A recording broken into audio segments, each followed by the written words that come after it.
Hello, welcome to the LawyerFair Daily Podcast. It's Andrew Weaver here, CEO of LawyerFair.co.uk, and today we are looking at something that causes a shiver of fear down my spine, and that of many entrepreneurs, and that's bookkeeping, accounts in general. And I'm joined this morning by Martin Horton from Rivington Accounts, who were or are the winners of the Best Accountancy Business of the Year 2015. So we cannot ask for more than this. Morning, Martin. Good morning. How are you? I'm extremely well. How are you? Good. Very well, thank you. Now Martin is based up in Chorley, Lancashire. We had Adrian Ashton yesterday joined us from Todmorden, so we're having a real northern week this week of our podcast. But Martin, a couple of things we're going to chat about. One is how online bookkeeping is essentially transforming the industry, both I suspect from your perspective, but also from the business owner's perspective. Exactly, it is, yes. The reason for that is the fact that we have bang up-to-date information because the software is able to import bank transactions from live bank transactions from the day before, rather than business owners not knowing how the business is doing until they get their accounts prepared, which can be 6 or 9 months in the future. They know on the day where they are at a point in time, and then the business owner starts thinking, okay, I'm there now. Where do I want to be in the next 6 or 9 months, rather than where was I a while ago? And that's clearly transforming the data flow for them. It's probably transforming the conversations you can have with them as well, the value that you can add to them as well. Absolutely, yes. Rather than it being the traditional once-a-year conversation, it's an ongoing conversation. So the workload, rather than being all at the end of the year, we do a little bit each month with them, and that does change the relationship with the client. And are you finding that business owners are pretty receptive to this? Are they shifting across from the more traditional process fairly easily? Yes, they are. Once they look at it, I haven't had anybody who said I'd rather go back to the old way of doing things. Yes, it's just making that jump, really, that shift. The business owner. So are you managing to stop? I've got an accountancy friend down in Cornwall, and he used to have a client who came in every year with a bag of receipts and said, "There you go, mate. Can you sort all that out?" So are you able to kind of upload receipts on a kind of almost a real time basis with some of the software? We can do. And I think there will always be people like that. We've still got people like that who are happy, who disappear until January and reappear again. But there's lots of options for importing bank statements and bills, etc., and getting real-time information. Well, that's interesting. And then is there a particular software that you specialise in or use more than others? Yes, we've looked at lots of them, and there are lots of options, and they are fairly similar, but Xero is the one with real momentum at the moment, seems to have a lot of add-on partners who can deal with lots of different types of businesses. But we use Xero, and we promote Xero primarily. Well, it's interesting because we use Xero as well, and I have to say, as someone who does really get worried about doing the right thing in terms of bookkeeping and accounting, I find it very, very intuitive. I have to say, very, very easy to use, even for a Luddite like me. It is, yes. It does. It takes away the pain and the time taken in bookkeeping. Yeah, no, it's interesting.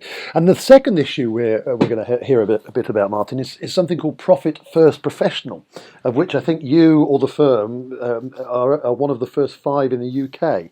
Is that right? Yes, we are. It's very new in the UK. It's like a lot of things. It's more prominent in America, but the principles are exactly the same wherever you are in the world. Okay, it came from America originally, did it, the concept? It did, yes. And what is it, Martin? What's it going to do for me, the business owner, that's going to make a difference in terms of what you can offer? Right. The theory behind Profit First is that cash flow is the lifeblood of your business, and Profit First is a way of ensuring that the blood pumps regularly round your business. It's about when you receive money in, allocating that money to different areas of the business, whether it be tax, whether it be owner's pay, whether it be investments. But it's a way of managing cash flow in a business and controlling cash flow, because I know a lot of business owners will get caught out, certainly on an annual basis, but possibly on a quarterly basis with things like VAT. They build the money up, and at the end of the VAT quarter, bang, the money's gone again. And it's about thinking about that and just allocating cash and money as it comes in. Well, there are many stories of profitable businesses, aren't there, Martin, who go down because their cash flow is run out, or their runway has run out. And so this is something that your clients adapt, is it, or something that you're bringing to them? I don't quite understand where the where the value is at the moment in terms of what actually is being produced. Okay. Initially there's an assessment, and I can, if people contact me, I can give them the core chapters of the Profit First book as a PDF if anybody wants that. But the initial assessment to look at a business in your practice, in your sector, what profit should you be making? What do you need out of the business, and then have percentages that you want to work towards to get to the your maximum income really. And it's about controlling your expenses as well, because the original formula for profit is your income less your expenses is your profit. What Profit First tries to do is say your income less the profit that you need equals what expenses you can pay out afterwards. So it starts to make people focus on what they're spending and trying to get the money into their own bank. And I'm guessing as well, I mean, that's great, and that's very useful, because cash flow is cash is king, as they say. But I've been interested to note that there's some benchmarking involved as well, is there, in there, so you can measure yourself against what you should be expected within the sector. Yes, definitely. That's part of the initial assessment.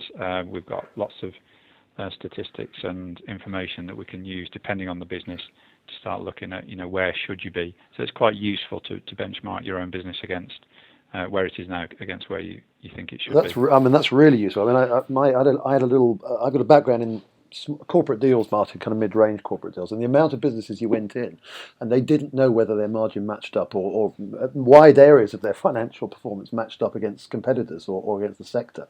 So they're kind of operating in the dark to some extent. I think that's actually a really useful tool to have. It is definitely just a normal benchmarking product is really useful to know, just to see how you are doing compared to the others. Totally. Listen, that's really useful, really interesting, Martin. And so what I'm going to do is post on the text that supports this podcast, post information about your firm, but it's Rivington Accountants or Accounts. Accounts. Yes. I'm sorry. And what's the URL? What's your website address, Martin? It's rivingtonaccounts.co.uk. That's pretty straightforward. Thank you so much for your time, Martin. I know you've got a busy morning, but thanks for talking to us. You're welcome. Thanks a lot, Martin. So that was bye-bye. That was the LawyerFair Daily Podcast. A lot of information crammed into a small amount of time, but thanks to Martin, and there'll be more to follow tomorrow. Thanks for listening.